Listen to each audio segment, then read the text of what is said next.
Sometimes the deepest wounds are the ones no one can see. When grief hollows out your heart, healing can come from the most unexpected places. Walt Kinley thought his days of caring for anything were over. 3 years after losing his wife and watching his children drift away, the retired Montana rancher had resigned himself to quiet solitude. But one foggy morning, a wounded mother bear appeared at his doorstep with her dying cub, and everything changed. What started as simple compassion became something deeper, a bond that would force Walt to confront his pain and remember what it means to fight for something precious. But could saving one small life really heal a man who had given up on his own? Before we jump back in, tell us where you're tuning in from. And if this story touches you, make sure you're subscribed, because tomorrow I've saved something extra special for you. The wedding ring caught the first light of dawn as Walt Kinley wrapped his weathered fingers around the coffee mug that had grown cold in his hands. 3 years had passed since Martha died, yet he still wore the simple gold band, still brewed coffee for 2 out of habit, still found himself setting the table with plates that would remain untouched. The morning ritual had become both comfort and torture, a daily reminder that some routines outlast the people they were built around. Outside the kitchen window of the weathered log cabin, the Montana wilderness stretched endlessly toward the horizon, a tapestry of pine and aspen that had witnessed 57 years of Walt's life. The Kinley Ranch sat at the edge of civilization, where manicured pastures gave way to untamed forest, where the boundary between domestic and wild blurred like watercolors in rain. It was exactly where Martha had always wanted to live, and exactly where Walt now felt most alone. The cabin itself bore the marks of a life shared and then abandoned. Martha's reading glasses still rested on the kitchen counter beside a stack of veterinary journals she'd never finish. Her coffee mug, the one with the chipped handle that she'd refused to replace because it fit her hands just right, sat clean and empty in the cupboard, waiting for a morning that would never come.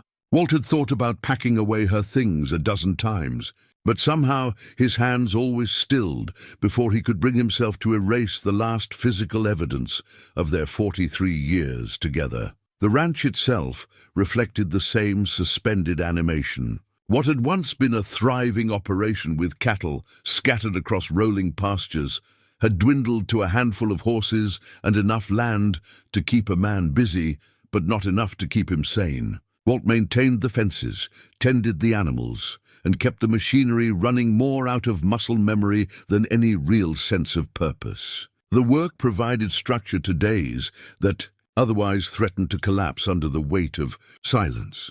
Martha had been the heart of more than just their home. She'd been the soul of their small community's connection to the wild things that wandered down from the mountains. As the area's only large animal veterinarian, she'd treated everything from prize bulls to injured eagles, often working out of their barn when the animals were too wild or wounded to transport.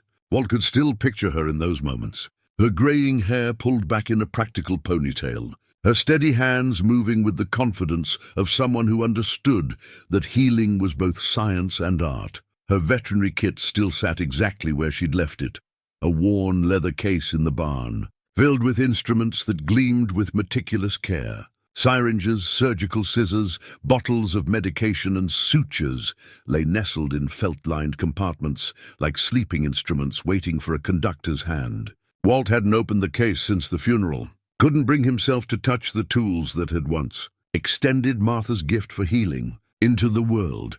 The irony wasn't lost on him that a woman who could coax life back into the most broken creatures had been taken by something as simple and brutal as cancer. Pancreatic cancer, the doctors had said. By the time the symptoms appeared, it was already too late.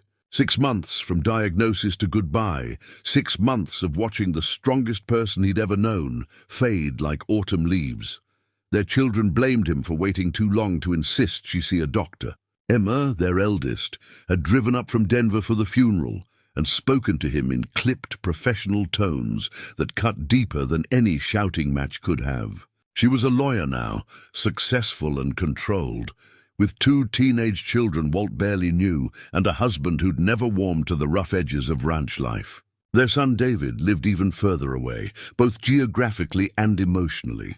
He'd moved to Seattle after college and visited maybe once a year, treating the ranch like a museum of his childhood rather than a place that still pulsed with life and possibility. Both children carried the same accusation in their eyes.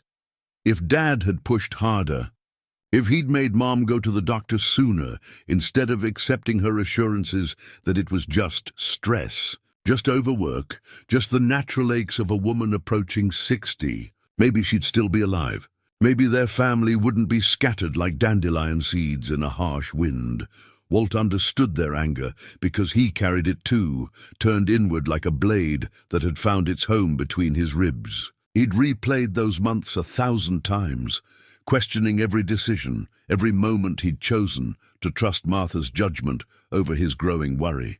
She'd been so adamant that she was fine, so insistent that she knew her own body better than any doctor could. And he'd believed her because he'd always believed her, because in 43 years of marriage she'd never steered them wrong. Now the mornings stretched before him like empty highways. He'd wake before dawn out of habit, dress in work clothes that hung looser than they used to, and step into a silence so complete it seemed to have weight. The horses still needed feeding, the water troughs still required checking, but these tasks felt mechanical, disconnected from any larger purpose. He moved through his days like a ghost, haunting his own life.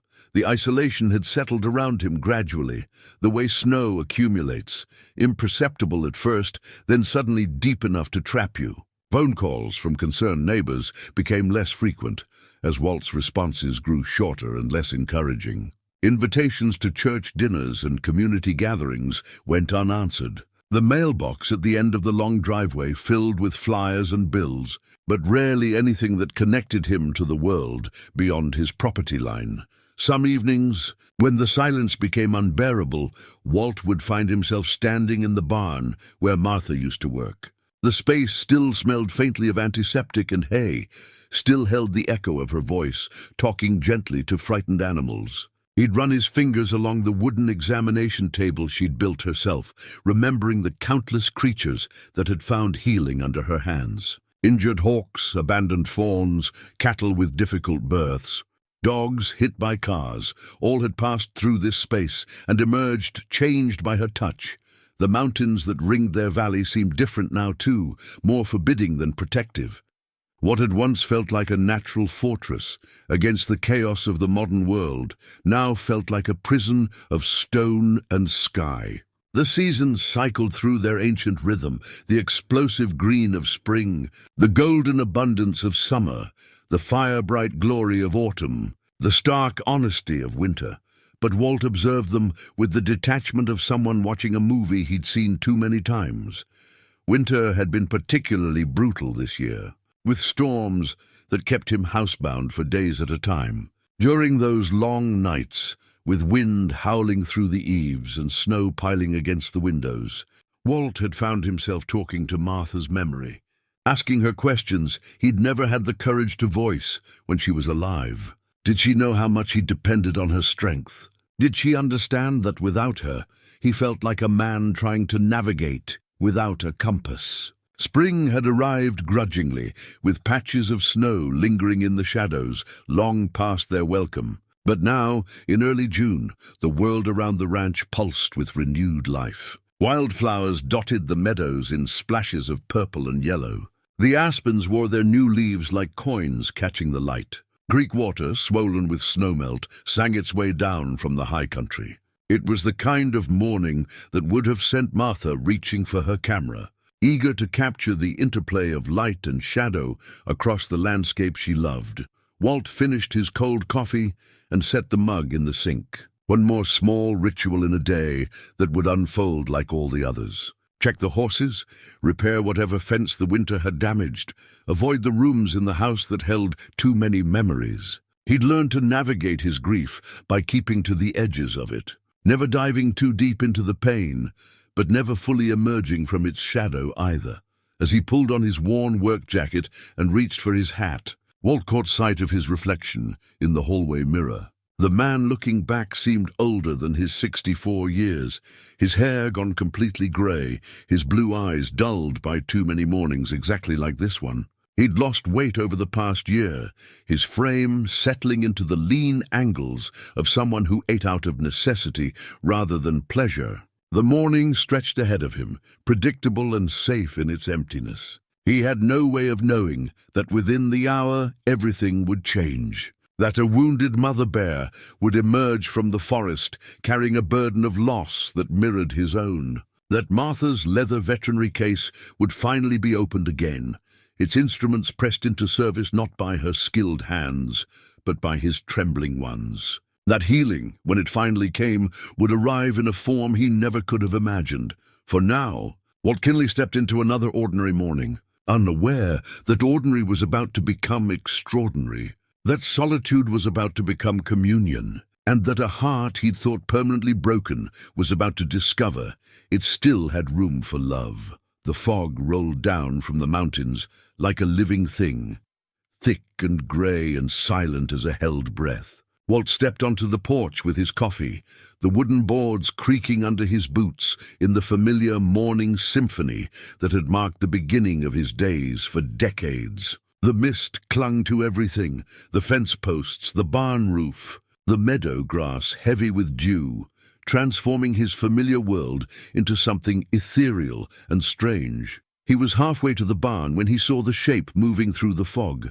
At first, Walt thought his eyes were playing tricks on him. The mist could make shadows look like substance, could turn a stump into a crouching figure or a low-hanging branch into something alive. But as the shape drew closer, emerging from the grey curtain like a ship materializing from harbour fog, Walt's breath caught in his throat. A black bear, female by the size of her, massive and dark as a storm cloud.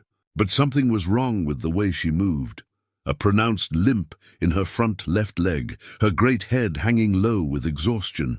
And beside her, so small Walt almost missed it in the swirling mist, a cub barely the size of a cocker spaniel, struggling to keep pace with its mother's laboured steps. Walt's first instinct was to retreat. Every rational thought in his head screamed at him to back slowly toward the house, to get inside and wait for the bears to pass through his property and disappear back into the wilderness where they belonged. Black bears weren't typically aggressive toward humans, but a mother with a cub was a different matter entirely, especially one that appeared injured and desperate, but something held him frozen in place. As the mother bear drew closer, Walt could see the white scar tissue around her neck, old and raised like a collar of pain, where a wire snare had once cut deep. The injury had healed badly, leaving her head tilted at an odd angle that spoke of survival at terrible cost. Her eyes, small and dark and intelligent, fixed on Walt with an intensity that made his skin prickle. The cub stumbled, went down on its front legs, and struggled back to its feet with obvious effort. Its breathing was laboured, visible in the cool morning air as rapid puffs of white vapour. Even from 30 feet away, Walt could see that the little bear was in serious distress. Its fur, which should have been glossy black like its mother's, appeared dull and matted. Its tongue lolled out, pale pink instead of the healthy dark colour it should have been. The mother bear took another step forward, then stopped. She looked directly at Walt, and in that moment something passed between them that transcended species, that spoke to the universal language of desperation. Walt had seen that look before, in Martha's eyes during those final weeks when she'd known the fight was lost but refused to surrender. It was the look of someone who had exhausted every option except one last, impossible hope. The bear made a sound, not a growl or a roar, but something softer, almost like a whimper. She nudged her cub with her massive snout, encouraging it forward, but the little one could barely stand. Its legs shook with the effort of remaining upright, and Walt realized with a shock that was almost physical that the cub was dying. "Jesus," Walt breathed, the word barely audible in the fog-muffled air. He knew he should go inside, should call the wildlife authorities and let them handle whatever tragedy was unfolding in his yard. should maintain the distance that 3 years of isolation had taught him was safer than caring. But something about the mother bear's posture, the way she held herself between her cub and the world, the way her eyes never left Walt's face, kept him rooted in place. The cub tried to take another step and collapsed. The mother bear's reaction was immediate and heartbreaking. She moved to her offspring's side, her massive bulk surprisingly gentle as she nuzzled the little one, trying to coax it back to its feet. When the cub didn't respond, she looked up at Walt again, and this time there was no mistaking the plea in her expression. Walt's hands trembled as he set down his coffee mug on the porch railing. Every instinct told him this was madness, but a deeper voice, one that sounded suspiciously like Martha's, whispered that some moments choose you rather than the other way around. This bear had traveled miles through difficult terrain to bring her dying cub to his door. Not to the wildlife refuge 20 miles south, not to the veterinary clinic in town, here, to him. "Easy now," Walt said softly, his voice rusty from disuse. He took a slow step forward, then another. The mother bear tensed but didn't retreat. Her scarred neck spoke of encounters with humans that had ended in pain, yet here she stood, trusting him with the most precious thing in her world. The cub's breathing was becoming more labored by the minute. Walt could see its tiny ribcage working overtime, could see the pale color of its gums when it opened its mouth to pant. Whatever was wrong with the little one, it was serious and getting worse by the minute. "All right," Walt murmured, more to himself than to the bears. "All right." He walked slowly toward the barn, acutely aware of the mother bear's eyes tracking his every movement. She could kill him without effort if she chose to, could close the distance between them in seconds and end his life with one swipe of her massive paw. But something in her stillness, in the way she watched him with desperate attention, told him that violence was the furthest thing from her mind. The barn's familiar smell of hay and leather and honest work wrapped around Walt like an old coat. His hands shook as he reached for Martha's veterinary case, the leather worn smooth by decades of use. He hadn't opened it since the funeral, hadn't been able to bear the sight of the instruments that had been extensions of her healing touch. The case opened with a soft click that seemed to echo in the silence. Inside, everything was exactly as Martha had left it. Syringes arranged by size, surgical scissors gleaming despite 3 years of disuse, bottles of medication secured in their padded compartments. Her handwriting was still visible on the prescription labels, her careful notes about dosages and procedures tucked into the lid's pocket. Walt lifted the case and walked back outside, where the mother bear waited with her dying cub. The fog was beginning to lift, revealing the full scope of the little one's distress. The cub lay on its side now, its breathing shallow and rapid, its eyes closed. Walt had seen enough sick animals over the years to recognize the signs of poisoning. The pale gums, the labored breathing, the complete exhaustion that spoke of a system overwhelmed by toxins. "I don't know if I can help," Walt said quietly, addressing the mother bear as if she could understand every word. "But I'll try." He approached slowly, giving the mother every opportunity to change her mind and defend her cub. But she merely stepped aside, watching intently as Walt knelt beside the little one. Up close, the cub was heartbreakingly small, no bigger than a newborn calf, its fur soft as velvet under Walt's careful touch. The cub's pulse was rapid and thready, its temperature elevated despite the cool morning air.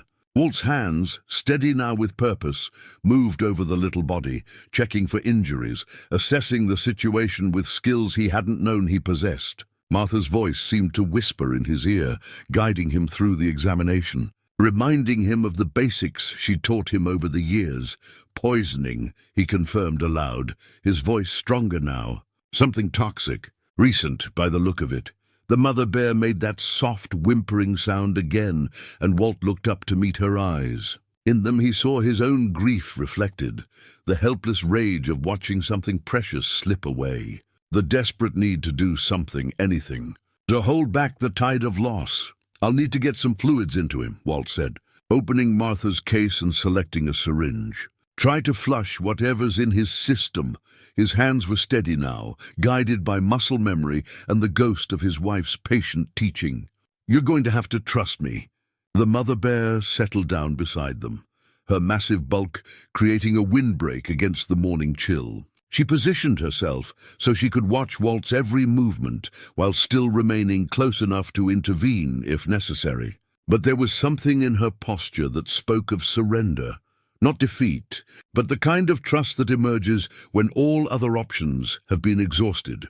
As Walt prepared the first injection, he felt something shift inside his chest, a loosening of the tight bands of grief that had constricted his breathing for 3 years. For the first time since Martha's death, he had a purpose beyond mere survival. For the first time in longer than he could remember, something needed him to succeed. Martha's medical journal lay open beside the makeshift bed Walt had created in the barn's unused stall, its pages yellowed with age and filled with her careful handwriting. The leather-bound book had been her constant companion during the early years of her practice, before experience made the knowledge second nature. Now, 3 years after her death, it served as Walt's lifeline to understanding how to save a dying bear cub. Activated charcoal for toxin absorption, he read aloud, his voice echoing softly in the barn's cathedral space. Subcutaneous fluids for dehydration. Monitor breathing and heart rate every 30 minutes. The words felt strange on his tongue after so many months of silence, but the cub seemed to respond to the sound of human speech, its small ears twitching at Walt's gentle commentary. It had been 18 hours since the mother bear had brought her dying offspring to his door, and Walt hadn't left the barn for more than a few minutes at a time. He'd fashioned a bed of clean hay and old blankets, creating a warm nest where the cub could rest while fighting whatever poison coursed through its small body. The mother bear had positioned herself just outside the stall, close enough to monitor her baby, but far enough away to give Walt room to work. The first 12 hours had been touch and go. The cub's breathing had grown so shallow that Walt found himself holding his own breath, waiting for the next tiny rise and fall of the little chest. He'd administered subcutaneous fluids following Martha's precise notes, his hands remembering the technique she'd taught him years ago when they'd treated their neighbor's dehydrated calf. The trick is to pinch up the skin, Martha's voice seemed to whisper from the pages. Create a tent, then slide the needle in at an angle. The fluids will create a pocket under the skin. Don't worry, it looks strange, but the body will absorb them gradually. Walt's first attempts had been clumsy, his hands shaking with a combination of nerves and disuse. But muscle memory is a powerful thing, and gradually the movements became smoother, more confident. The cub barely stirred during the procedures, which worried Walt almost as much as its labored breathing. A healthy young bear should have been squirming and protesting, not lying still as death. The mother bear watched every movement with intense focus, her dark eyes tracking Walt's hands as he worked. Occasionally, she would make soft huffing sounds, and Walt found himself responding as if they were having a conversation. "I know you're worried," he told her during one of the midnight fluid administrations. "I'm worried too, but look here." He pointed to a subtle change in the cub's breathing. "See how it's getting a little deeper? That's good. That means the treatment is working." The bear tilted her massive head, and Walt could have sworn she understood every word. By the 24-hour mark, the improvements were undeniable. The cub's gums had gone from pale pink to a healthier rose color. Its breathing, while still rapid, had developed a more regular rhythm. Most encouraging of all, when Walt gently lifted one of its eyelids, the pupil contracted properly in response to his flashlight beam. "Neurological responses improving," he noted in the margin of Martha's journal, his handwriting looking foreign next to her familiar script. "Patient showing signs of recovery from apparent toxin exposure." The formality of the medical language felt strange when applied to the tiny creature that had somehow claimed residence in his heart. When had he stopped thinking of it as the cub and started thinking of it as him? When had this become personal, rather than simply an obligation? Walt dozed fitfully in a chair beside the stall, waking every few hours to check on his patient. The mother bear seemed to sleep with one eye open, her great bulk rising and falling with deep, steady breaths that Walt found oddly comforting. There was something peaceful about sharing the night watches with her, something that reminded him of the vigils he and Martha had kept when their own children were sick. On the second morning, Walt woke to find the cub sitting up, unsteady but upright, trying to focus his small, dark eyes on his surroundings. The sight hit Walt like a physical blow, not of pain, but of something dangerously close to joy. "Well, hello there," Walt said softly, sinking to his knees beside the stall. "Feeling better, are we?" The cub's ears pricked forward at the sound of his voice, and Walt could see intelligence beginning to return to the little bear's expression. Outside the stall, the mother bear rose to her feet, huffing softly in what sounded suspiciously like approval. Walt consulted Martha's journal again, turning to a section on wildlife rehabilitation that he'd never had reason to read before. Her notes were thorough, covering everything from proper nutrition for orphaned animals to the psychological importance of maintaining their wild instincts. "Critical not to overhumanize," he read. "Wild animals must retain their natural fear of humans for their own safety. However, during recovery period, gentle interaction may be necessary to monitor progress and maintain treatment compliance." The cub made a small sound, not quite a whimper, not quite a chirp, but something uniquely bear-like that tugged at Walt's heart. Without thinking, he reached through the stall slats and gently stroked the soft fur behind the little one's ears. The cub leaned into the touch, and Walt felt something crack open in his chest that had been sealed shut for 3 years. "Your mama brought you to the right place," he whispered. Martha would have known exactly what to do. She always did. The mention of his wife's name didn't bring the usual stab of pain. Instead, it felt natural, as if she were somehow present in this moment, guiding his hands and whispering encouragement. For the first time since her death, Walt felt connected to something larger than his own grief. Over the next few hours, the cub continued to improve. He managed to lap a small amount of water from Walt's cupped palm, then progressed to taking small sips from a shallow bowl. His movements became more coordinated, less like a creature fighting poison and more like a young animal discovering the world. The mother bear's relief was palpable. She began to groom herself for the first time since arriving, using her massive paws to smooth her fur with surprising delicacy. The constant tension in her posture eased. Though she never moved far from the stall where her cub was recovering, Walt found himself talking more and more, filling the barn with a steady stream of gentle commentary that seemed to soothe both bears. He told them about the ranch, about the changing seasons, about Martha and the countless animals she'd healed in this very space. The words came easier than they had in years, flowing like water, finding its natural course. "She would have loved meeting you too," he said, as he prepared the evening's fluid treatment. Martha had a special feeling for the wild ones. Said they taught her more about courage than any textbook ever could. That night, for the first time in 3 years, Walt slept deeply and without dreams. He woke to find the cub standing on shaky legs, exploring the boundaries of his stall with growing curiosity. The sight filled Walt with a warmth he'd almost forgotten was possible. The simple, profound satisfaction of a life saved and a trust honored. The CB radio in Walt's kitchen crackled to life just as he was preparing the cub's morning feeding, its sudden burst of static making him nearly drop the small bottle of electrolyte solution he'd mixed according to Martha's precise formula. "Breaker, breaker, this is Highway Sam on the 18-wheeler coming down from Glacier Pass," came the gravelly voice of Sam Morrison, a trucker Walt had known for 20 years. "Anyone else hear that story about old Walt Kinley playing nursemaid to a baby bear?" Walt's blood went cold. He set down the bottle with exaggerated care and stared at the radio as if it had betrayed him. The CB had been silent for months. Hell, he'd almost forgotten he still had the thing turned on.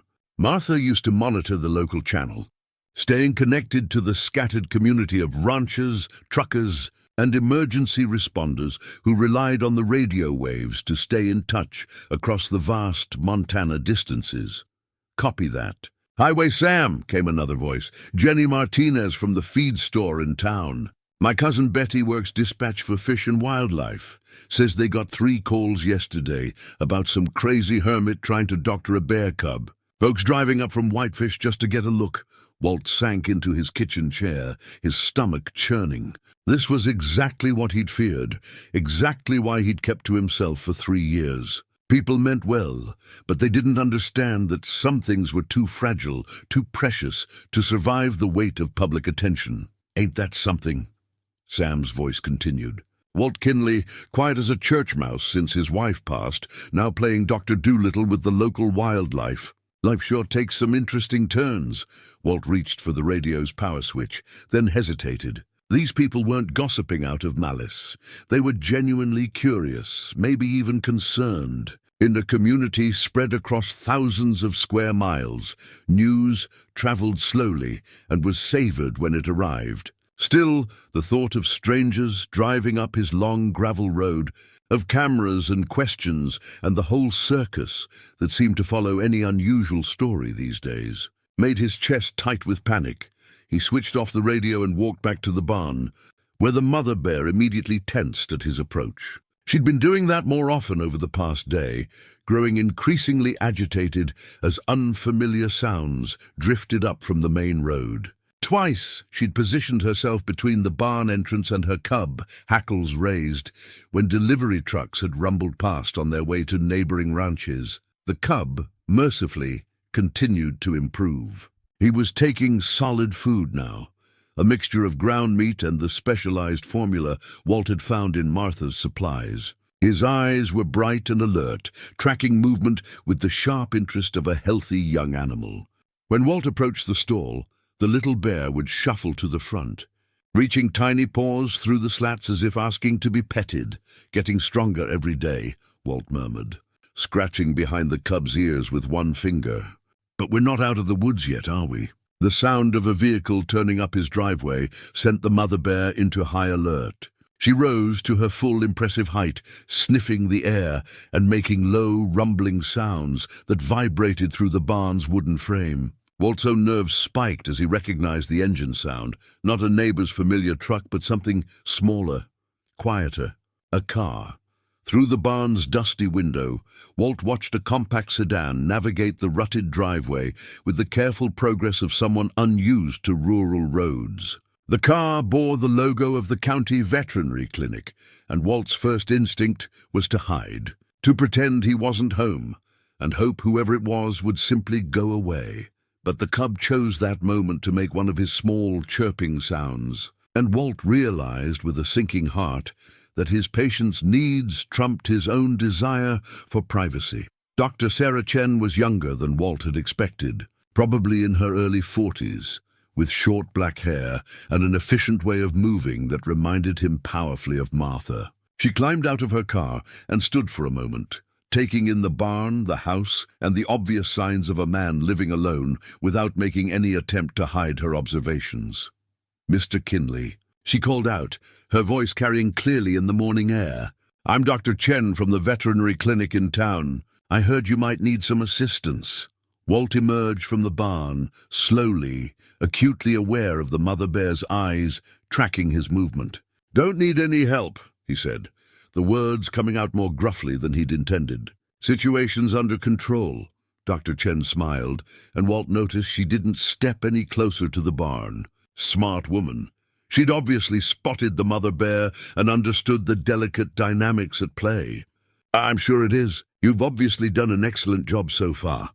But I thought you might appreciate a second opinion, maybe some additional supplies."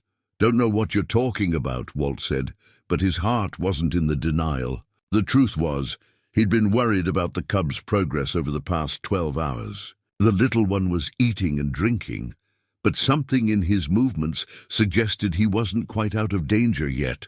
"Mr. Kinley," Dr. Chen said gently, "I've been practicing veterinary medicine for 15 years. I've seen enough poisoning cases to recognize the signs, and I've heard enough about your wife's work to know you're not completely flying blind here. But toxins can be tricky.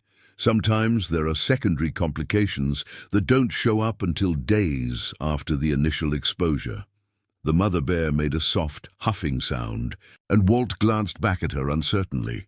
She was watching Dr. Chen with the same intense focus she'd shown him those first terrifying moments. But there was something different in her posture, curiosity rather than pure alarm. What kind of complications? Walt found himself asking before he could stop the words. Kidney damage, neurological effects. Sometimes the liver struggles to process whatever toxins remain in the system. Dr. Chen reached slowly into her car and withdrew a medical bag not unlike Martha's old kit. I brought some blood testing supplies. If you'd let me run a few quick tests, we could get a better picture of how his internal organs are functioning. Walt looked back at the barn, where he could see the cub's small form moving around the stall with increasing confidence. The little bear had become the center of his world over the past 3 days, the first thing that had mattered to him in longer than he cared to admit. The thought that there might be hidden dangers, complications he couldn't see or treat, made his stomach clench with familiar dread. Mother won't like strangers near her baby, he said finally. Then we'll have to convince her we're trying to help, Dr. Chen replied. I've worked with wild animals before. The key is patience and respect. Walt studied the young veterinarian for a long moment, seeing something in her face that reminded him not just of Martha, but of himself at her age, the earnest desire to heal, to make a difference in the face of suffering. Against his better judgment, he found himself nodding. 5 minutes, he said. And if she gets upset, you leave immediately. Dr. Chen's smile was warm and genuine, understood completely. As they walked toward the barn together, Walt felt a familiar sensation, the loosening of the tight control he'd maintained over his world for 3 years. It was terrifying and oddly liberating at the same time. This gradual opening to the possibility that he didn't have to face everything alone. The mother bear watched their approach with obvious wariness, but she didn't retreat. Instead, she positioned herself where she could observe Dr. Chen's every movement, while remaining close enough to intervene if necessary. It was, Walt realized, the same calculated trust she'd shown him that first foggy morning, a gamble born of desperation but grounded in careful judgment. She's beautiful, Dr. Chen whispered as they reached the stall. And that scar on her neck, she's been through hell and survived. No wonder she's protective. Walt felt something shift in his chest. A recognition that this woman understood what he'd been feeling for the past 3 days. The profound responsibility of holding another creature's life in your hands. And the equally profound privilege of being trusted with that responsibility. Maybe, he thought, accepting help didn't have to mean losing control. Maybe it just meant admitting that some burdens were too heavy to carry alone. The photograph tumbled out of Martha's veterinary kit like a ghost made manifest, landing face up on the barn floor, where the morning light caught it just so. Walt's breath hitched as he recognized the image. Emma at 8 years old, her gap-toothed grin bright with pride, as she held a spotted fawn in her small arms. Martha stood behind her, one hand resting protectively on their daughter's shoulder, both of them radiant with the simple joy of saving something helpless and small. Walt picked up the photo with trembling fingers, remembering that day with crystalline clarity. The fawn had been brought to them by a neighbor whose dog had found it abandoned after its mother was killed by a car. Emma had insisted on helping with the feeding, had slept in the barn for 3 nights running until they were sure the little deer would survive. When it came time to release the fawn back to the wild, Emma had cried for an hour. But she'd also beamed with pride when it bounded away on strong, healthy legs. Some things are meant to be wild. Sweetheart, Martha had said, pulling their daughter close. But that doesn't mean we love them any less for letting them go. The sound of vehicles coming up his driveway jolted Walt back to the present. 3 cars this time, including a white van with the Channel 7 logo emblazoned on its side. Walt's stomach dropped as he watched a young woman in a crisp blazer emerge from the lead car, followed by a cameraman shouldering professional equipment. Damn, Walt muttered, quickly slipping the photograph into his shirt pocket.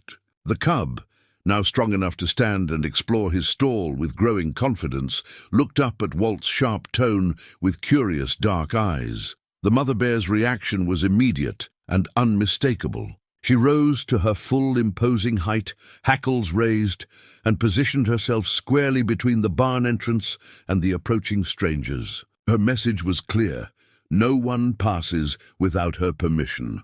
Walt hurried outside, intercepting the news crew before they could get close enough to agitate the bear further. The reporter, she couldn't have been more than 25, with the eager intensity of someone hungry for her big break, smiled brightly as he approached. "Mr. Kinley, I'm Jessica Palmer from Channel 7 News. We'd love to talk to you about the amazing story of you and the bear cub. Our viewers are fascinated by—" "No," Walt said flatly. "Not interested. But, sir, this is such an inspiring story. A man helping wild animals, bringing a community together." "Community?" Walt's voice rose despite his efforts to stay calm. "There's no community here. There's a sick animal that needs peace and quiet, not a circus." Jessica Palmer's smile faltered slightly, but she pressed on with the determination of someone who'd driven 3 hours for this story. "We understand your desire for privacy, but people are really moved by what you're doing. Sometimes sharing these stories can help." "Help who?" Walt interrupted. "Help the bear who's already stressed by strangers tramping around? Help me deal with every curiosity seeker in 3 counties showing up at my door." The cameraman had started filming despite Walt's obvious reluctance, the red recording light like an angry eye watching his every move. Walt felt the familiar panic rising in his chest, the same suffocating sensation he'd experienced at Martha's funeral when, well-meaning, friends had surrounded him with questions and condolences and expectations of how a grieving man should behave. "Turn that damn thing off," Walt said, his voice deadly quiet. "Sir, we're on a public road," the cameraman began. "You're on my property," Walt corrected. "And if you don't turn that camera off right now, I'll turn it off for you." Something in his tone must have gotten through, because the red light blinked out. Jessica Palmer looked like she wanted to argue further, but a low rumbling sound from the barn reminded everyone present that this wasn't just about human sensibilities. "Please," Walt said, making an effort to soften his voice. "The mother bear is protective, stressed. The cub is still recovering. Having strangers around isn't safe for anyone. We could film from a distance," Jessica began hopefully. "No," Walt said again, this time with finality. "Find another story." He turned his back on them and walked toward the barn, his hands shaking with residual adrenaline. Behind him, he heard the frustrated murmur of voices, car doors slamming, engines starting. The relief he felt as the news van disappeared down his driveway was almost overwhelming. Inside the barn, the mother bear was still agitated, pacing back and forth in front of her cub's stall. Walt approached slowly, speaking in the same gentle tone he'd been using for the past week. "It's all right, Mama. They're gone.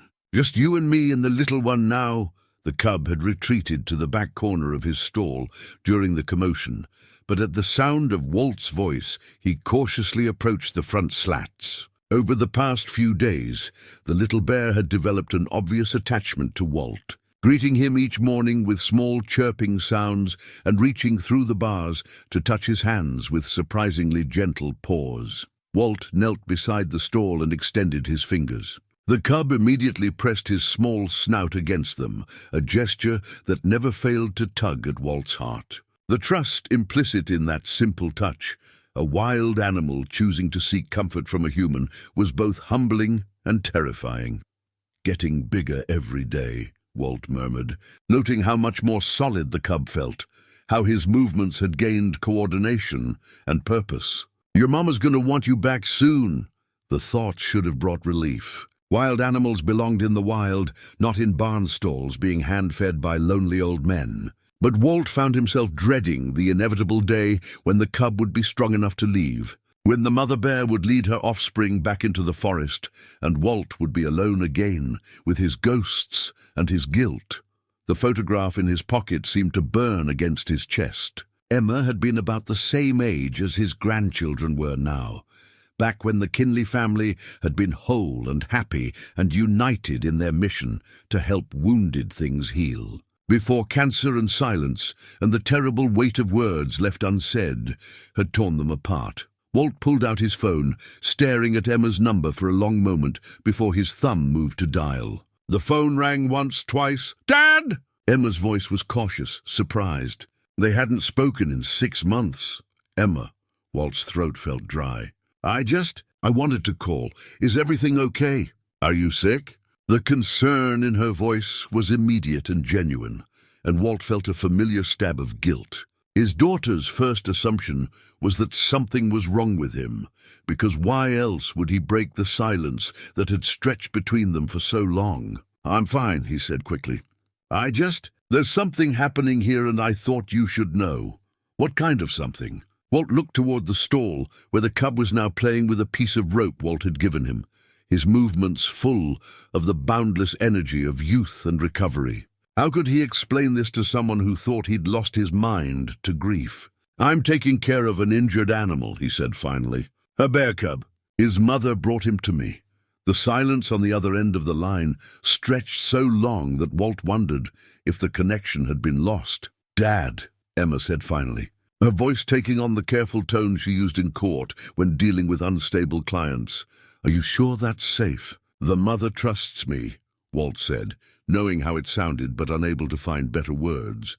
"The little one was dying and now he's not. Sometimes that's enough." "Dad, I should go," Walt said abruptly, suddenly regretting the impulse to call. "The cub needs his afternoon feeding." He hung up before Emma could respond, his hands shaking as he slipped the phone back into his pocket. The conversation had gone exactly as he'd expected, concern masquerading as skepticism, love wrapped in worry that felt too much like judgment. But as he prepared the cub's bottle and listened to the soft sounds the little bear made when he was content, Walt realized that for the first time in 3 years, someone else's opinion of his choices seemed less important than his own sense of what was right. The cub needed him. The mother bear trusted him. And for now, in this moment, that was enough to keep the darkness at bay. Martha's garden gloves lay where she'd left them, tucked behind a flower pot on the greenhouse shelf. Their leather fingers curled as if still holding the memory of soil and seeds and growing things. Walt discovered them while searching for a larger water bowl for the cub, and the sight of them, work-worn and stained with 3 years of Montana weather, stopped him cold. The greenhouse itself had become a monument to neglect. What had once been Martha's pride and joy, a space where she'd coaxed tomatoes and herbs and flowers into blooming abundance, now stood empty, except for dust and broken dreams. Spider webs draped the corners like abandoned lace, and the few plants that remained had either died or gone wild, sending tendrils through cracks in the glass in a desperate search for light. Walt picked up the gloves and turned them over in his hands, remembering how Martha's face would light up when she talked about her plans for each growing season. She'd spend the winter months poring over seed catalogues, sketching garden layouts on the back of envelope, dreaming of the abundance that would come with spring. "This is where we'll put the new rose bushes," she'd say, pointing to an empty corner of the yard. "And over there a patch of wildflowers for the bees. The children will love helping with the planting." But the children had grown up and moved away, and Martha was gone, and Walt had let everything she'd built with such care and love wither into nothing. The sound of playful chittering from the barn drew him back to the present. The cub, his cub, Walt found himself thinking, despite knowing better, had made remarkable progress over the past week. Where once he'd lain nearly motionless, struggling for each breath, now he moved with the boundless energy of a healthy young animal. He'd outgrown his original stall, and Walt had moved him to a larger pen, complete with climbing branches and toys, fashioned from rope and old tennis balls. Walt slipped Martha's gloves into his pocket and headed back to check on his patient. The mother bear looked up from where she'd been dozing in a patch of morning sunlight, her scarred neck catching the light as she turned to watch his approach. Over the past 10 days, she'd settled into a routine that spoke of trust earned through consistent kindness. She still maintained her protective vigilance, but she no longer tensed at Walt's presence. If anything, she seemed to find his daily ministrations as comforting as her cub did. "Morning, Mama," Walt said softly, the greeting that had become their ritual. "How's our boy today?" The cub responded to Walt's voice immediately, bounding to the front of his pen with the enthusiasm of a puppy. At 6 weeks old, Walt's best guess based on his size and development, he was all curiosity and motion, investigating every corner of his enclosure with the methodical thoroughness of a tiny explorer. Walt opened the pen and knelt down, letting the cub scramble onto his lap with the fearless abandon that only the very young possess. The little bear's claws, still small and needle-sharp, pricked through Walt's shirt as he climbed up to investigate the human's face with his delicate snout. "Getting too big for lap-sitting," Walt said, laughing as the cub tried to fit his growing bulk into the space between Walt's crossed legs. "Won't be long before you're bigger than your old man here." The laughter surprised him, not just the sound of it, but the way it felt in his chest, warm and genuine and completely spontaneous. When was the last time he'd laughed? Really laughed, not the polite chuckle that social situations sometimes demanded, but the kind of deep, helpless mirth that came from pure joy. The cub seemed delighted by the sound, chittering in response and pawing at Walt's beard with gentle curiosity. Walt found himself laughing again, this time at the absurdity of his situation. A grizzled rancher being thoroughly investigated by a baby bear who apparently found human facial hair fascinating. "What do you think?" Walt asked, addressing both bears as he pulled Martha's gloves from his pocket. "Time to get these dirty again?" The decision surprised him even as he made it. For 3 years, he'd avoided the garden like a gravesite, unable to bear the sight of Martha's carefully planned paradise returning to chaos. But watching the cub's fearless exploration of his world, seeing the way he approached each new experience with curiosity rather than caution, Walt felt something shift inside his chest. Maybe healing wasn't just about medical treatment. Maybe it was about tending to the things that had been allowed to wither, about bringing life back to spaces that had been left empty too long. Walt spent the afternoon clearing weeds from Martha's raised beds, the familiar burn in his shoulders and back a welcome reminder that he was still capable of useful work. The cub watched from his pen with obvious interest, chittering commentary that Walt found surprisingly motivating. "Yes, I know it's a mess," Walt said, wrestling with a particularly stubborn thistle. "Your mama bear would be embarrassed to see how I've let things go." The garden had good bones, Walt realized as he worked.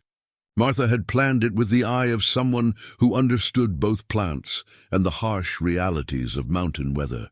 The raised beds were positioned to catch maximum sunlight while being protected from the worst of the wind. The soil, despite 3 years of neglect, was still rich and dark beneath the layer of weeds.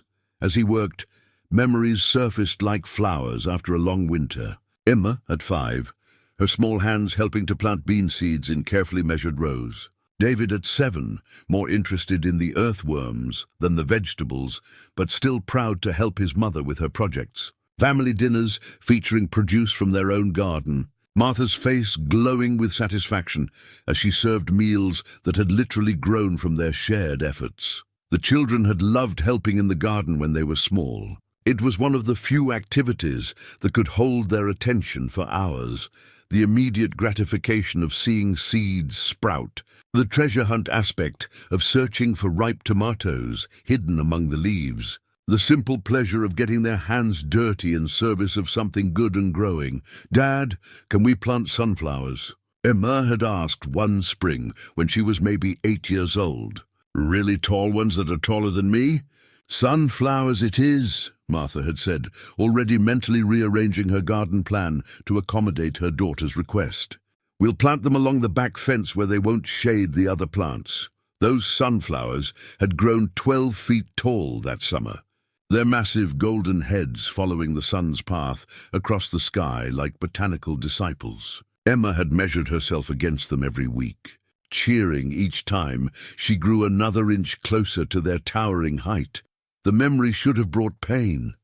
Another reminder of the family that had scattered like dandelion seeds after Martha's death. Instead, Walt found himself smiling as he cleared away the last of the weeds from what had once been the sunflower patch. Maybe it was time to plant something again. Sharp whistle from the direction of the road interrupted his thoughts. Walt looked up to see a Forest Service truck making its way up his driveway, and his stomach tightened with familiar dread. Official vehicles rarely brought good news to people in his situation. The cub must have sensed his tension, because he immediately stopped his exploration and looked toward Walt with the concerned expression that had become heartbreakingly familiar. The mother bear rose from her resting spot, instantly alert, reading the change in the air with the acute sensitivity of a creature who'd learned that humans in uniform often meant trouble. Walt stripped off Martha's gloves and walked toward the truck, his mind already racing through possibilities. Wildlife regulations, permits he didn't have, questions about the legality of keeping a wild animal, even temporarily, even with the best of intentions. The driver who emerged from the truck was younger than Walt had expected, probably in his early 30s, with the earnest demeanor of someone who'd chosen his profession out of genuine love for the work, rather than convenience. "Mr. Kinley, I'm Officer Jake Peterson with Montana Fish, Wildlife and Parks. I was hoping we could have a conversation about the bear cub you've been caring for." Walt crossed his arms over his chest, every defensive instinct screaming at him to deny everything, to protect what had become precious beyond all reason. "What about it?" "Well, sir, we've had reports, multiple reports, about the situation here. Now, I want to be clear that we're not here to cause trouble. What you've done for that cub is remarkable, and we appreciate your compassion. But there are regulations about keeping wildlife, even temporarily, and we need to discuss next steps." "Next steps?" Walt's voice was carefully neutral, but inside, his heart was hammering against his ribs. "The cub appears to be healthy now, from what I've heard, which means it's time to start thinking about reuniting him with his mother and returning them both to the wild, where they belong." Walt looked back toward the barn, where he could see the cub's small form pressed against the pen's fencing, watching the interaction with intelligent dark eyes. The thought of losing him, of watching that trusting little face disappear into the forest forever, hit Walt like a physical blow. "He's not ready," Walt said, the words coming out more roughly than he'd intended. "Still needs monitoring, still needs care." Officer Peterson's expression was sympathetic but firm. "Mr. Kinley, I understand your attachment, but keeping wild animals past their recovery period isn't helping them. It's hurting them. They need to learn to be wild while they're still young enough to adapt." Walt knew the man was right, had known it from the beginning if he was honest with himself. But knowing something intellectually and accepting it emotionally were two entirely different things. The cub had become more than just a patient. He'd become hope made manifest, proof that broken things could heal, that Walt himself might still have something valuable to offer the world. "How long?" Walt asked quietly. "We'd like to do the release within the next week, weather permitting. The cub's old enough now that delayed reintroduction could cause permanent behavioral issues." Walt nodded, not trusting his voice to remain steady. Officer Peterson seemed to understand because he didn't push for an immediate response. "Think about it, Mr. Kinley. We'll work with you to make sure the release goes smoothly. The important thing is that you've given this cub a second chance at life. That's not something to take lightly." As the Forest Service truck disappeared down the driveway, Walt stood alone in his reclaimed garden, Martha's gloves heavy in his hands. The cub's chittering called to him from the barn, a sound that had become as familiar and necessary as his own heartbeat. 1 week. 7 more days before he had to let go of the best thing that had happened to him in 3 years. Walt looked at the cleared garden beds, at the space where Martha's sunflowers had once reached toward the sky, and made a decision that surprised him with its certainty. If he only had a week left with the cub, he was going to make it count.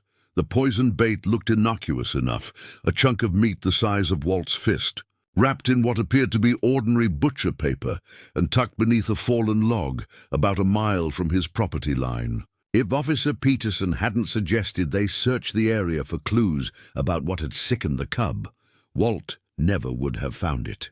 But there it was, a deliberate piece of death disguised as sustenance, and the sight of it made Walt's blood run cold.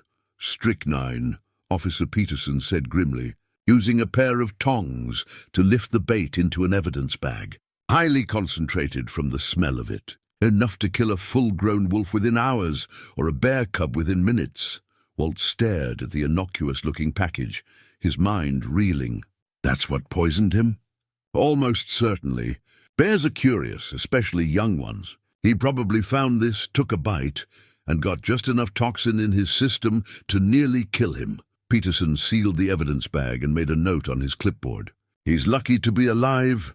Lucky, Walt repeated, the word tasting bitter in his mouth. This hadn't been some accident, some random misfortune that had befallen an innocent animal. This had been deliberate, calculated cruelty designed to kill anything that found it. Who would do something like this? Walt asked. Though part of him already suspected the answer, Peterson's expression was grim. Strychnine's been banned for predator control for decades. Using it is a federal crime, not to mention incredibly dangerous to non-target species. But some ranchers still use it illegally when they think they can get away with it.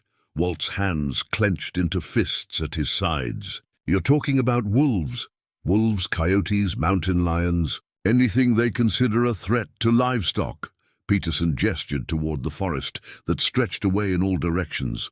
Problem is, poison doesn't discriminate. It'll kill a wolf just as dead as it'll kill a bear cub, or an eagle, or someone's dog that happens to wander off the wrong trail. The full implications of what they'd found hit Walt like a physical blow. The mother bear's desperate journey to his doorstep suddenly made horrifying sense. She hadn't just been seeking help for her cub, she'd been fleeing a poisoned landscape where death waited in seemingly innocent packages scattered throughout the forest. The scar on her neck, Walt said suddenly. The mother bear. Someone's tried to kill her before, Peterson nodded gravely. Wire snares are another illegal method some people use. Looks like she managed to escape, but barely. He paused, studying Walt's expression. Mr. Kinley, I need to ask you something, and I want you to think carefully before you answer. Have you seen any other bears in the area recently? Adult males, maybe other cubs? Walt's stomach dropped as he understood the question's implication. You think there were others? Bears typically have litters of 2 or 3 cubs. If this little guy has siblings, Peterson didn't finish the sentence, but he didn't need to. The image that formed in Walt's mind was almost too terrible to contemplate. The mother bear watching helplessly as her mate and her other cubs succumbed to the poison, then making the desperate decision to carry her, one surviving offspring, to the only place where she'd ever seen wild animals receive healing, the ranch where Martha Kinley had once worked miracles. How many baits are out there? Walt asked, his voice rough with suppressed emotion. We'll organize a search, but given the area we're talking about, Peterson shrugged helplessly. Could be dozens. Could be hundreds. Depends on how systematic whoever's doing this has been. Walt thought about the cub playing in his pen that morning, innocent and trusting and blissfully unaware of the calculated malice that had nearly ended his life before it had truly begun. The little bear had survived through pure chance and his mother's desperate love, but how many others hadn't been so fortunate? I want to help with the search, Walt said. Peterson looked surprised. Mr. Kinley, that's not necessary. We can handle... It's necessary to me, Walt interrupted, surprised by the steel in his own voice. That cub didn't ask to be poisoned. His mother didn't ask to watch her family die. Whoever did this needs to be stopped before they kill something else.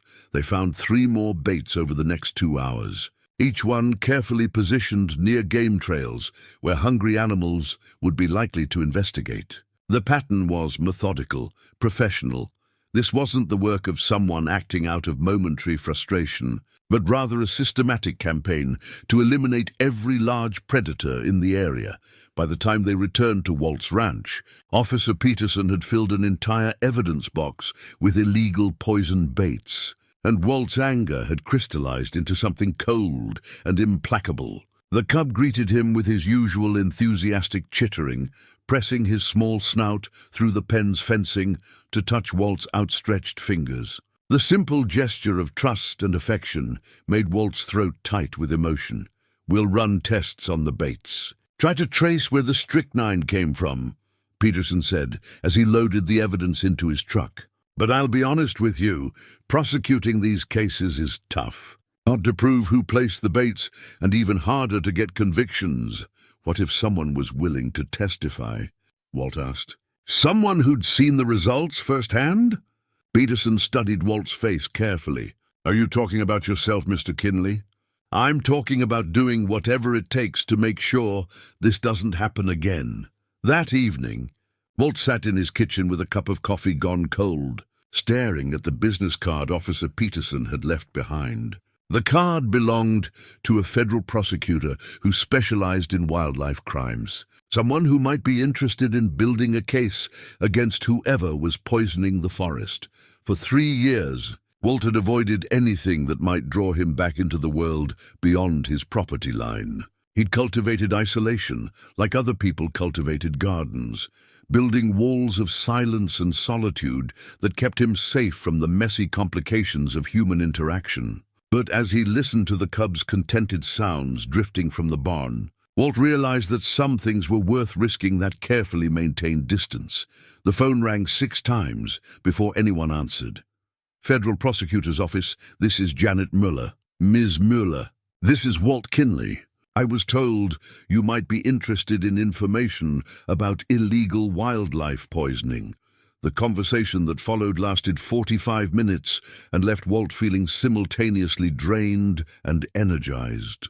Mueller was sharp, focused and deeply interested in building a case that could send a message to anyone else who might consider using poison against wildlife. But she was also realistic about the challenges they faced. We need to identify who's responsible, she explained. The baits themselves might give us some leads, but what we really need is someone willing to go on record about the impact of these crimes. Someone whose story can make a jury understand what's at stake. You'll have that, Walt said without hesitation. Mr. Kinley, I need to warn you that this kind of case can get complicated. If we're successful in identifying the perpetrator, there may be retaliation. People who are willing to poison wildlife aren't always the most rational when they feel cornered. Walt thought about the mother bear's scarred neck, about the trust in the cub's dark eyes, about the systematic cruelty that had nearly robbed the world of something innocent and precious. Ms. Mueller, he said quietly, 3 years ago I lost my wife to cancer. Since then, I've been hiding from life, telling myself that it was safer to care about nothing and no one. But that little bear cub has taught me something I'd forgotten. Some things are worth fighting for, even when the fight is dangerous. 2 days later, Walt received an unexpected visitor. Ray Hutchins owned the ranch immediately north of Walt's property, a sprawling operation that had been in his family for 4 generations. Walt had known Ray peripherally for 20 years, but they'd never been what you'd call friends. Ray ran cattle on federal grazing leases that extended deep into the national forest. And he'd always struck Walt as the kind of man who viewed wildlife as competition rather than neighbors. Ray climbed out of his truck with the careful movements of a man who wanted to appear casual but was actually wound tight as a spring. He was Walt's age, maybe a few years older, with the weathered face and hard hands of someone who'd spent his life working outside. Walt, Ray said, touching the brim of his hat in greeting. Heard you've been having some excitement around here. If by excitement you mean nursing a poisoned bear cub back to health, then yes, Walt replied evenly. Ray's expression didn't change, but something shifted in his eyes. Poisoned, you say? That's terrible. Any idea what might have caused that? Walt studied his neighbor's face, looking for tells, for any sign of guilt or nervousness. Ray met his gaze steadily, but there was something practiced about his composure, as if he'd rehearsed this conversation. Strychnine, Walt said simply. Someone's been leaving poison baits throughout the forest. Well, that's just awful, Ray said, shaking his head. Of course, you know how it is with predators. Sometimes ranchers get desperate when they're losing livestock, desperate enough to break federal law. Ray shrugged. I'm not saying it's right, Walt. I'm just saying I understand the temptation. Man works his whole life to build something, then watches wolves and bears tear it down. He let the sentence hang between them like a challenge. Walt felt something cold settle in his stomach as the pieces clicked into place. Ray's grazing leases put his cattle directly in the path of wildlife corridors. His ranch had been struggling financially for years, and insurance claims for livestock predation would be one way to shore up his bottom line. And Ray had always been the type to solve problems with violence first and questions later. "Ray," Walt said carefully, "you wouldn't happen to know anything about those poison baits, would you?" For just a moment Ray's mask slipped, and Walt saw something ugly flash across his features, fear mixed with defiance and the particular kind of rage that came from being cornered. "Now why would you ask me something like that, Walt?" "Because I think you do know. And I think you need to understand that people are watching now. The feds are involved. This isn't going to just disappear." Ray's laugh was harsh and bitter. "The feds, right, like they give a damn about what happens to working ranchers. All they care about is their precious wolves and bears, not the families trying to make a living off the land. Those bears didn't choose to be here. Ray, they're just trying to survive, same as anyone else. Survive by killing my cattle, by costing me thousands of dollars in lost income." Ray stepped closer, and Walt could smell the alcohol on his breath, despite the early hour. "You know what your problem is, Walt? You've been living in your own little world so long, you've forgotten what it's like to have real problems, real responsibilities." Walt thought about the cub's near-death struggle, about the mother bear's desperate journey, about the systematic cruelty that had been scattered throughout the forest, like landmines waiting for innocent victims. "My problem," Walt said quietly, "is that I spent 3 years thinking the world was too broken to be worth fighting for. Turns out I was wrong. There are still things worth protecting and people willing to do the protecting." Ray's face went red with anger. "Oh, you think you're some kind of hero now? Playing Dr. Dolittle with wild animals that should have been left to die?" "I think," Walt said, his voice deadly calm, "that anyone who would poison an innocent animal is the kind of coward who probably wouldn't have the guts to face the consequences of their actions in court." For a moment, Walt thought Ray might actually swing at him. The other man's hands clenched into fists, his face contorting with rage. But then, perhaps realizing where they were standing and who might be watching, Ray forced himself to take a step back. "You be careful, Walt," Ray said, his voice low and threatening. "Sometimes good intentions can get a man in over his head." Walt watched Ray's truck disappear down the driveway, then walked to the barn where the cub was taking his afternoon nap. The little bear looked up at Walt's approach, immediately sensing his agitation and chittering softly in concern. "It's all right, buddy," Walt said, kneeling beside the pen and extending his fingers for the cub to sniff. "Just had to have a conversation with someone who doesn't understand what it means to protect something precious." But as Walt settled into his evening routine, he couldn't shake the feeling that his confrontation with Ray Hutchins was just the beginning. Some fights, once started, had to be seen through to the end, no matter what the cost. And Walt Kinley, who had spent 3 years running from conflict, suddenly found himself looking forward to the battle ahead. The military dog tags lay buried beneath 3 years of accumulated papers in Walt's desk drawer, their metal surfaces tarnished with age and neglect. He discovered them while searching for his insurance documents. The federal prosecutor needed proof of his property boundaries for the case against Ray Hutchins, and the sight of them stopped him cold.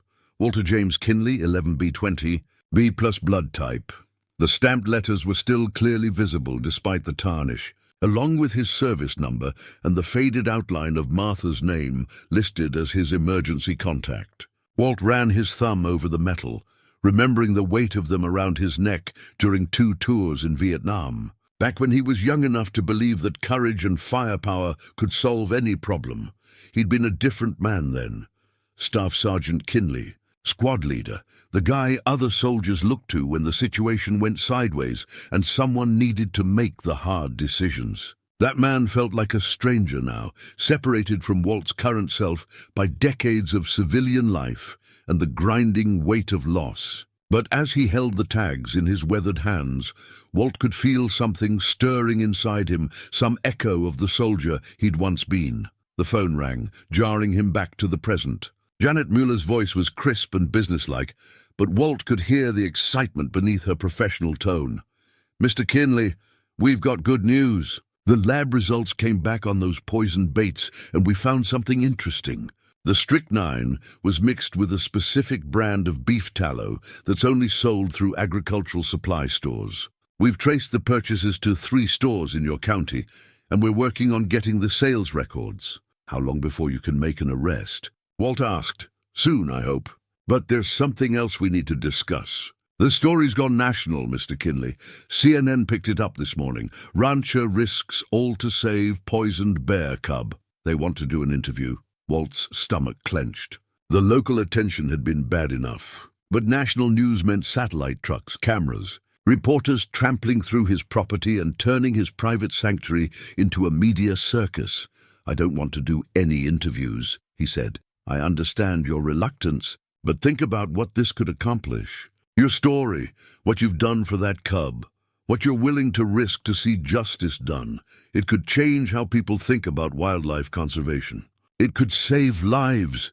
Walt looked toward the barn, where he could see the cub's now substantial form moving around his enlarged pen. At 10 weeks old, the little bear was rapidly approaching the size where releasing him back to the wild would become not just advisable, but necessary. Every day he spent in captivity made him a little less wild, a little more dependent on human care. The release is scheduled for tomorrow, Walt said. After that, there won't be much of a story left to tell. Actually, that's part of what makes it so compelling. The sacrifice you're making, saving this animal's life, and then giving him back to the wild where he belongs. It shows that conservation isn't just about preservation. It's about love. Love. Walt tested the word silently, surprised by how accurately it described what he felt for the small creature that had wandered into his life and changed everything. When had caring become love? When had duty become devotion? After hanging up with Muller, Walt walked to the barn, where both bears were enjoying the afternoon sunshine. The mother bear had claimed a spot near the building's south wall, where she could monitor her cub's activities while staying close enough to intervene if necessary. Her patience over the past month had been extraordinary. Most wild animals would have either fled or attacked when faced with prolonged human contact.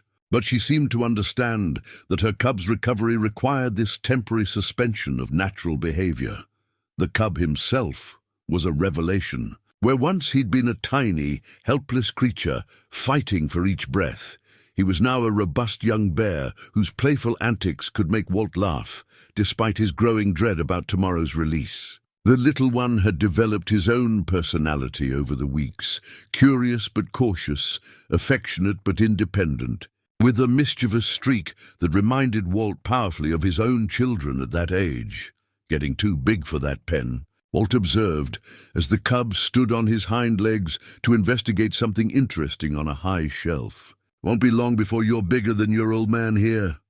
The sound of a car coming up the driveway made both bears tense. The mother immediately positioned herself between the approaching vehicle and her cub, while the little one retreated to the back of his pen with the wariness that Walt had been carefully cultivating. Wild animals needed to fear humans for their own survival, but it broke Walt's heart to see that natural caution replacing the trust he'd worked so hard to earn. The car that emerged from the dust cloud wasn't a media vehicle or official truck. It was a silver sedan with Colorado plates that Walt recognized with a mixture of joy and dread. Emma climbed out of the driver's seat with the brisk efficiency that characterized all her movements, her lawyer's suit looking incongruous against the backdrop of barn and pasture. "Dad," she said, her voice carefully neutral as she approached. "Emma." Walt's throat felt tight. "Didn't expect to see you. I've been watching the news." Her eyes moved to the barn, taking in the bears with the analytical gaze she'd inherited from her mother. "When they said Walt Kinley was caring for an injured bear cub, I thought there might be some mistake. Then I saw the footage." "What footage?" Emma pulled out her phone and showed him a video that made his blood run cold. Someone had filmed the barn from the road using a telephoto lens, capturing clear images of Walt feeding the cub, the mother bear standing guard, the obvious bond between human and animal. The footage was grainy but compelling, and it had been viewed over 2 million times. "Dad, do you have any idea what you've gotten yourself into?" Emma's voice carried the same tone she'd used when scolding her own teenagers. Federal prosecutors, wildlife investigators, death threats from ranchers who think you're working for environmental extremists. Death threats. Walt's blood went cold. "The prosecutor's office called me this morning. They're concerned about your safety, especially after your confrontation with that Hutchins man." Emma's professional composure cracked slightly, revealing the worried daughter beneath the confident attorney. "Dad, these people aren't playing games. Someone who would poison wildlife might not hesitate to target the person trying to expose them." Walt felt the weight of the dog tags in his pocket, the metal warm from his body heat. He'd faced worse threats in Vietnam, had learned to sleep lightly and trust his instincts when danger was near. But that had been a lifetime ago, when he was young and quick and had nothing to lose except his own life. "I can take care of myself," he said, but the words sounded hollow even to him. "Can you?" Emma gestured toward the barn. "When was the last time you left this property? When was the last time you had a real conversation with another human being that didn't involve bears or legal proceedings?" The questions hit closer to home than Walt cared to admit. The truth was, his world had shrunk to the size of his ranch, his human connections reduced to professional necessity, and the simple companionship of two wild animals who would soon disappear back into the forest. "I'm doing what needs to be done," Walt said finally. "Are you? Or are you using this crusade as another way to avoid dealing with your grief?" The accusation hung between them like smoke, acrid and uncomfortable. Walt wanted to deny it, to point out that he was more engaged with life now than he'd been in 3 years. But Emma's words carried the sting of partial truth. How much of his dedication to the bears was genuine altruism, and how much was simply another form of hiding from the harder work of rebuilding his relationships with his own family. "You think I'm making a mistake," Walt said. "I think you're finally doing something that matters," Emma replied, surprising him. "But I also think you're doing it alone, the way you've done everything since Mom died. And that scares me." The mother bear chose that moment to make one of her soft huffing sounds, drawing both their attention. She was watching Emma with the same analytical intelligence she'd shown Walt during those first terrifying moments, assessing threat levels and intentions with the careful precision of a creature whose survival depended on reading situations correctly. "She's beautiful," Emma said softly, some of the tension leaving her voice. "Bigger than I expected. Black bears can get up to 300 pounds. She's probably around 250, maybe 270. Walt found himself slipping into the educational tone Martha had always used when explaining animal behavior to their children. "The scar on her neck is from a wire snare. Someone tried to kill her before, probably years ago." Emma studied the bear's scarred throat, her expression softening with what might have been sympathy. "And she still trusted you enough to bring her cub here." "Desperation makes strange bedfellows," Walt said. "She didn't have anywhere else to go." "Maybe," Emma said. "Or maybe she recognized something in you that you haven't recognized in yourself yet." They stood in comfortable silence for a few minutes, watching the cub explore his pen with the methodical thoroughness that had become his signature behavior.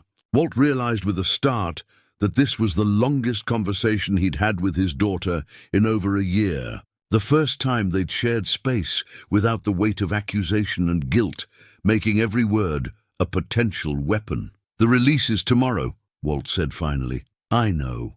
The prosecutor told me." Emma glanced at him sideways. How are you handling that?" Walt almost gave her the automatic answer, fine, necessary part of the plan. Instead, he found himself telling the truth. "It's going to be the hardest thing I've done since we buried your mother." Emma nodded, as if she'd expected that answer. "You know what Mom would say if she were here? That wild things belong in the wild. She'd say that loving something means wanting what's best for it, even when what's best breaks your heart." Emma's voice was gentle now, stripped of its earlier confrontational edge. "She'd also say that you've got more love left to give than you think you do." Walt felt something shift in his chest, a loosening of the tight bands of grief that had constricted his breathing for 3 years. Maybe Emma was right. Maybe the courage he'd found in defending the bears could translate to other kinds of fights, other kinds of healing. "Stay for the release," he said impulsively. "If you can. I think I could use the company." Emma's smile was the first genuinely warm expression he'd seen from her in years. "I was hoping you'd ask." That evening, as Walt made his final preparations for the morning's release, he slipped the dog tags around his neck for the first time in decades. The metal felt foreign against his skin, but also strangely comforting, a reminder that he'd once been brave enough to face impossible odds. That courage wasn't something you lost so much as something you chose to set aside. Tomorrow he would open the pen and watch the most important thing in his world walk away forever. But tonight he was no longer facing that prospect alone. The release collar was smaller than Walt had expected, barely larger than a dog's collar, but packed with sophisticated tracking equipment that would monitor the cub's movements for the next year. Dr. Chen adjusted the fit with practiced efficiency, her hands gentle as she worked around the young bear's neck. GPS transmitter, motion sensors, and a mortality signal in case... She didn't finish the sentence. But Walt understood. In case something went wrong. In case the wild world that should have been the cub's birthright proved more dangerous than the sterile safety of human care. "Will it hurt him?" Walt asked, watching the cub's reaction to the unfamiliar sensation of wearing something around his neck. "He'll forget it's there within a few hours," Dr. Chen assured him. "The collar's designed to expand as he grows, and it'll fall off automatically when he's fully mature." Walt knelt beside the examination table where the cub sat with patient resignation. Over the past 2 months, the little bear had grown accustomed to human handling, to the routine of medical checks and gentle restraint that had marked his recovery. But today felt different. There was a finality to these preparations that seemed to penetrate even the cub's young consciousness. "Last time, buddy," Walt whispered, running his hands over the cub's now robust frame. "After today, you get to be wild again." The words should have brought satisfaction. Instead, they felt like stones in his throat. Outside the barn, cars and trucks continued to arrive, despite Walt's attempts to keep the release private. Word had leaked, as word always did in small communities, and it seemed like half the county had decided to witness the return of their famous bear cub to the wild. Walt could see news vans from 3 different stations parked along his driveway. Their satellite dishes extended like mechanical flowers reaching toward the sky. Emma stood near the barn entrance, serving as an unofficial gatekeeper, who determined which visitors could approach and which needed to maintain a respectful distance. She'd taken charge of the situation with the natural authority she'd inherited from Martha, organizing the crowd with the same efficiency she brought to her legal practice. "The mother bear's getting agitated," she reported, joining Walt and Dr. Chen beside the examination table. "All these people are making her nervous." Walt looked toward the pasture where the mother bear had positioned herself, close enough to monitor the proceedings, but far enough away to avoid the crowd of humans that had gathered to witness her cub's freedom. She was pacing now, her massive form moving back and forth in a pattern that spoke of barely contained anxiety. "We should do this soon," Dr. Chen said, following Walt's gaze, "before she decides that all these strangers represent a threat to her offspring." Walt nodded, but his hands lingered on the cub's soft fur. The little bear looked up at him with dark, intelligent eyes that seemed to hold a question. "What happens next? Where are we going? Will you be there?" "Time to go home," Walt said softly, scooping the cub into his arms one last time. The little bear settled against his chest with complete trust, and Walt felt his heart crack under the weight of impending loss. The crowd fell silent as Walt carried the cub toward the pasture where his mother waited. Dr. Chen walked beside him, ready to intervene if the reunion went badly, while Emma followed at a distance that allowed her to manage the onlookers without interfering with the delicate process unfolding. The mother bear stopped pacing as they approached. She stood perfectly still, her scarred head tilted as she watched Walt carry her offspring toward freedom. There was something majestic about her stillness, something that spoke of patience earned through suffering and trust built on desperate necessity. Walt knelt in the grass 20 feet from where the mother bear waited and gently set the cub on the ground. The little one immediately looked around, taking in the unfamiliar setting with the careful attention of an animal assessing new territory. For a moment, nobody moved. The cub sat where Walt had placed him, looking back and forth between the human who had saved his life and the bear who had given him that life in the first place.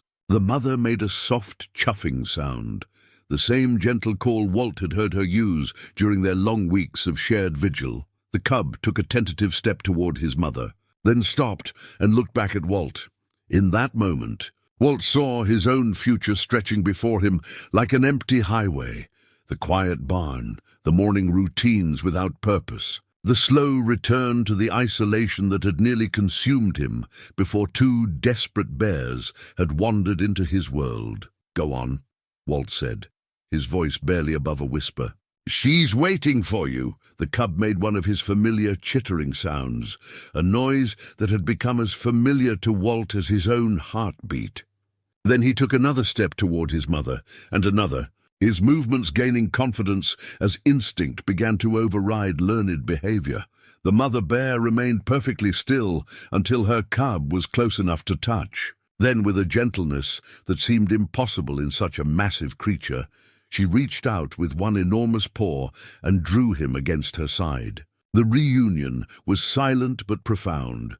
Two lives reconnecting after months of separation, enforced by necessity and circumstance. Walt watched from his position in the grass, his hands empty for the first time in months, his heart simultaneously full and breaking. The cub nuzzled against his mother's fur, and she bent her great head to breathe in his scent, confirming what she had never doubted. This was her child, alive and healthy and ready to reclaim his wild heritage.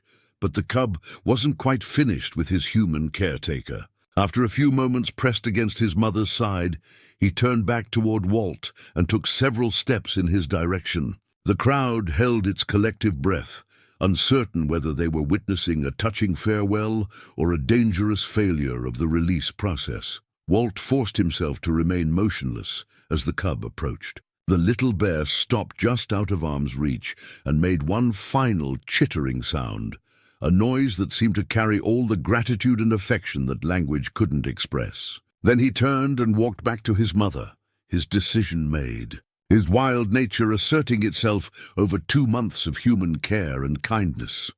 The mother bear looked at Walt for one long moment, her dark eyes holding what might have been recognition, what might have been farewell, what might have been something approaching gratitude.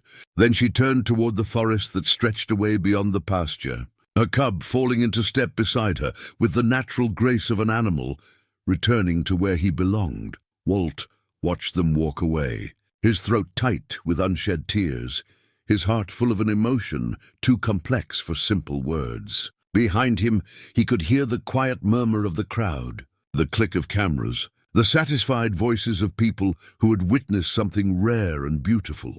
But all of that faded into background noise as Walt focused on the two dark shapes moving steadily toward the tree line, toward a future that would unfold far from human observation or interference. They paused at the edge of the forest, the mother bear looking back one final time, and then they disappeared into the green shadows where wild things belonged. Martha's stethoscope felt cold against Walt's palm as he held it in the barn's sudden emptiness, the metal chest piece reflecting the afternoon light that streamed through windows, no longer needed for monitoring a patient's recovery. He'd used it for the final health check that morning, listening one last time to the strong, steady heartbeat that had been so thready and weak when he'd first pressed the instrument, to the cub's tiny chest 2 months ago. The sound of that healthy heartbeat still echoed in his memory, strong and fast and full of life, the rhythm of a young animal ready to claim his place in the wild world. It was the sound of success, of healing completed, of a promise kept to a desperate mother who had trusted him with her most precious gift, but it was also the sound of goodbye. Walt set the stethoscope carefully back in Martha's medical kit. his hands steady despite the emotion that threatened to overwhelm him. The barn felt cavernous without the presence of the bears, every corner holding memories of the past 2 months, the first terrifying night when the cub had barely clung to life, the gradual strengthening that had brought hope, the playful antics that had filled the space with joy he'd thought he'd never feel again. Through the open barn door, he could see the crowd beginning to disperse. Cars pulled away down his driveway, their occupants carrying with them the story of what they'd witnessed, not just the release of a wild animal, but something deeper and more profound. The redemption of a man who had lost his way and found it again through the simple act of caring for something helpless. Emma appeared in the doorway, her silhouette backlit by the afternoon sun. She'd shed her lawyer's jacket, and her usually perfect hair showed the effects of the Montana wind. She looked more like the little girl who had once helped her mother tend injured fawns than the successful professional who rarely had time for family visits. "How are you holding up?" she asked gently. Walt considered the question, testing his emotional state the way Martha had taught him to test an animal's vital signs. Carefully, thoroughly, without judgment. "Empty," he said finally. "Full, grateful, heartbroken, all at the same time." Emma nodded as if that made perfect sense. "Mom always said that loving wild things was like holding water in your cupped hands, beautiful while it lasted, but impossible to keep." The mention of Martha should have brought the familiar stab of pain, but instead Walt felt something softer, warmer. For the first time since her death, thinking of his wife brought comfort rather than anguish. She would have understood exactly what he was feeling, the bittersweet pride of successful release, the profound satisfaction of a life saved, the inevitable emptiness that followed when wild things returned to where they belonged. "She would have been proud of what you did," Emma said, stepping into the barn and running her fingers along the empty pen that had housed the cub. Not just the medical care, but the courage to let him go when the time was right. Walt thought about the moment when the cub had chosen his mother over the safety and comfort of human care.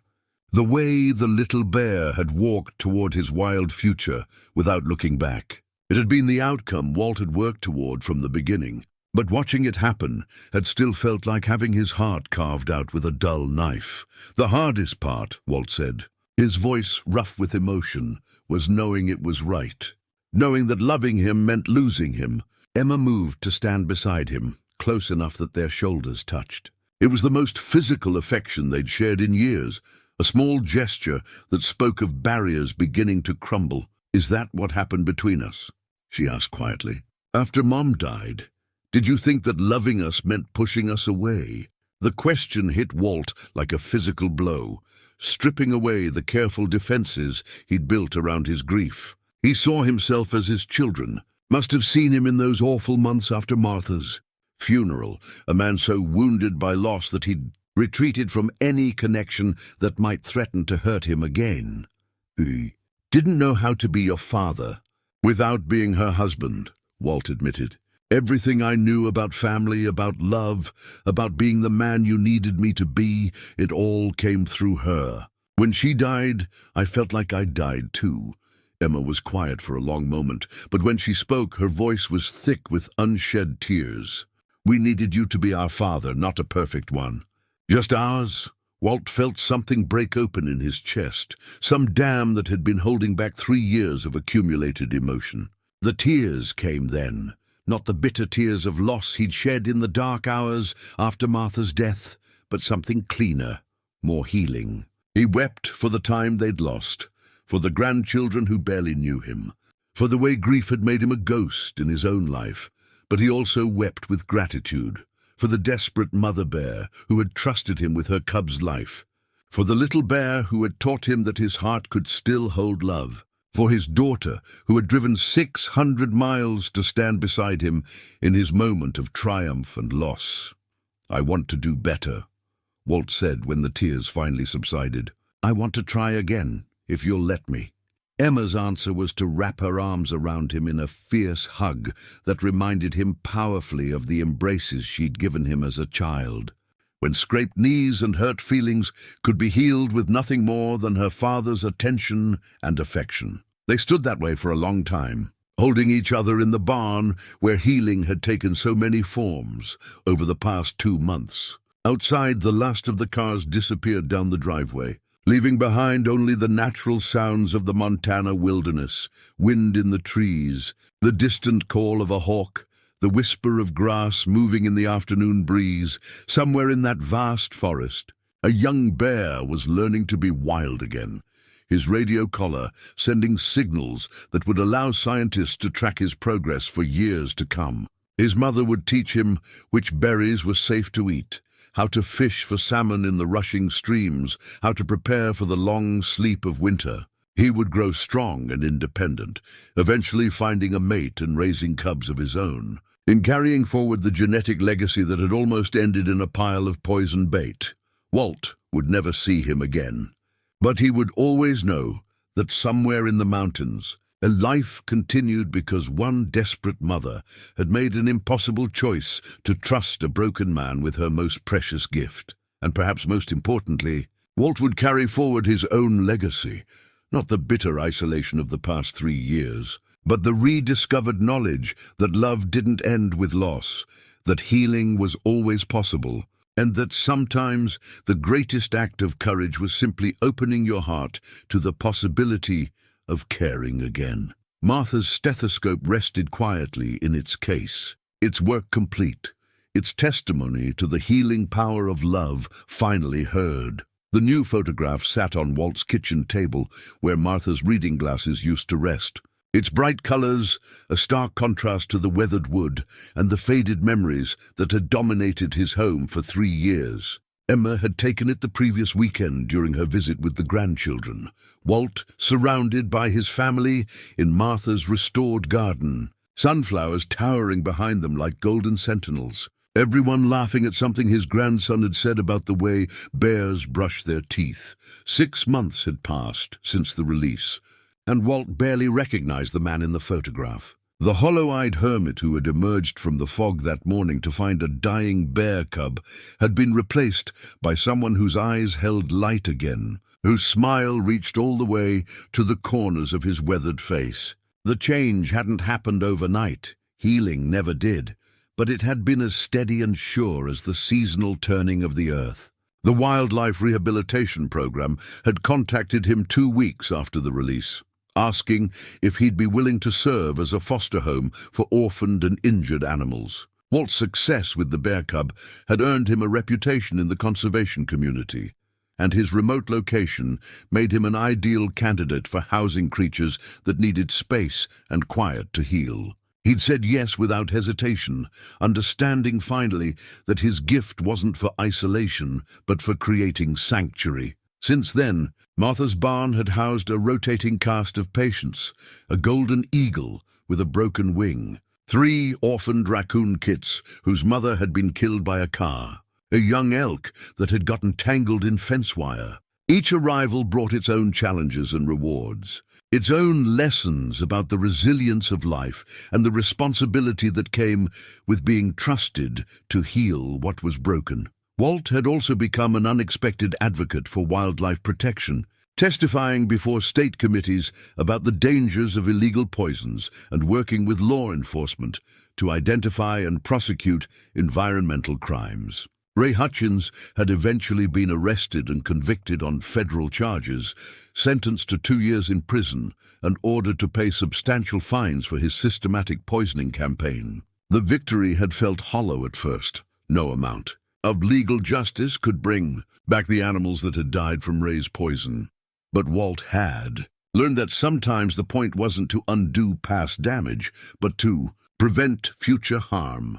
The mother bear and her cub had been spotted several times over the past months, usually by hikers or hunters who reported their sightings to the Wildlife Tracking Program.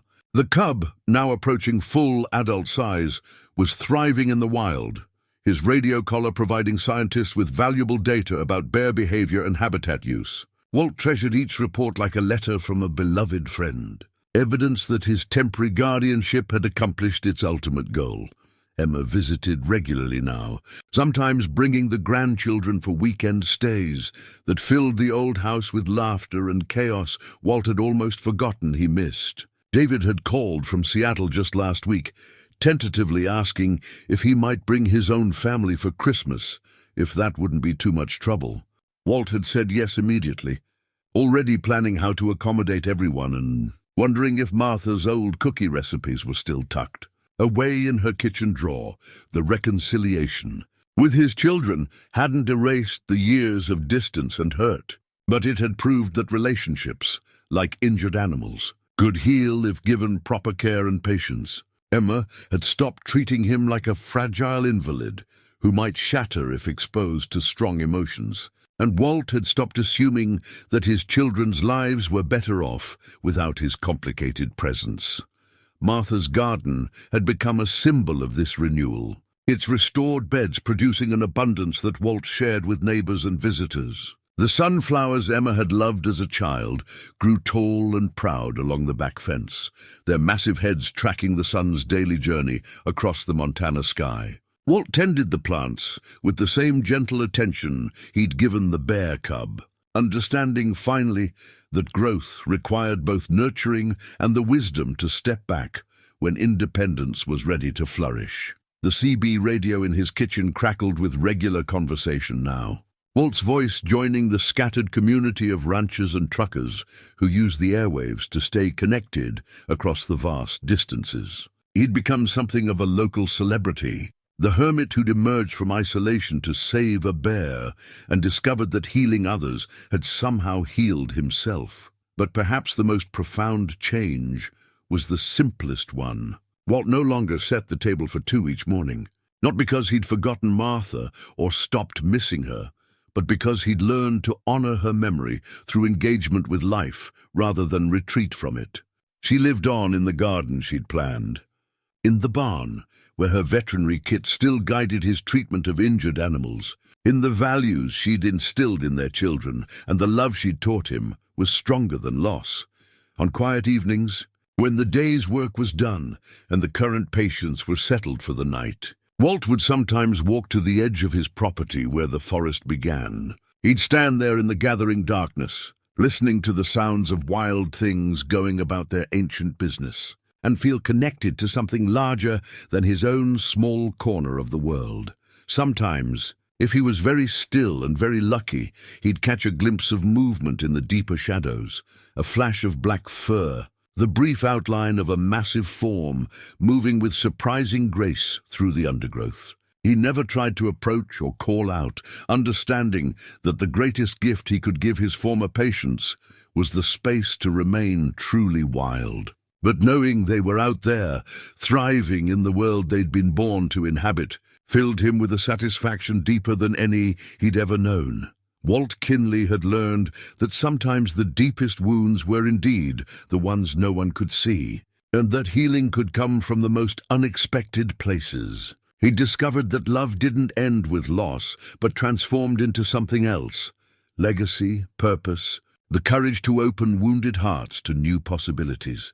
And on the mornings when fog rolled down from the mountains like a living thing, transforming his familiar world into something ethereal and strange, Walt no longer saw it as a curtain hiding him from life, but as a reminder that the most important things often approached quietly, wearing the disguise of the ordinary until the moment they revealed themselves as miraculous. The bear cub was free, the family was healing, the garden was growing, and Walt Kinley, who had spent 3 years learning how to be alone, had remembered at last how to be part of the world.